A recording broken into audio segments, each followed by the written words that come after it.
नशा छुड़वाने के लिए अफीम, चरस या कोई बंदा अफीम खाता है। बिस्मिल्लाहिर्रहमानिर्रहीम, अस्सलाम वालेकुम वरहमतुल्लाहि वबरकातुहू।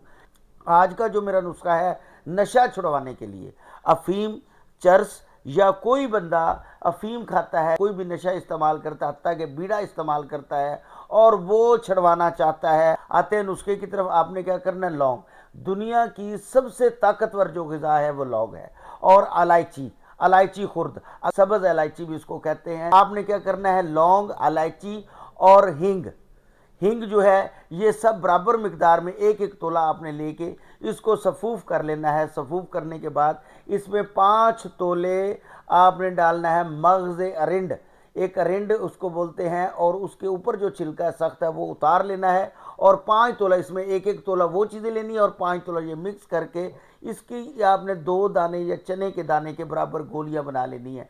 जो बंदा नशा करता है या जब भी नशे की उसको हाजत होती है, वो ये एक गोली यानी मुंह के अंदर रख के उसको चूसता रहे, आहिस्ता आहिस्ता उसको चूसता रहे।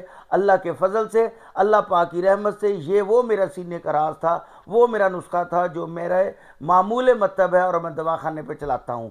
और किसी भी किस्म का कोई मसला हो तो आप व्हाट्सएप पे मेरे नंबर दिए गए हैं, आप मुझसे रजू भी कर सकते हैं। मैं जो नुस्खा जात आपको बताता हूँ वो इस्तेमाल करें, और कमेंट सेक्शन में ये भी बताया कीजिए कि इससे हमें कितना फ़ायदा हुआ। और इसके अलावा कोई भी आपको नुस्खा बनाने में दिक्कत पेश आ रही है तो आप हमसे रजू करें। हकीम मुजम्मिल अली खान, मोहम्मद दवाखाना।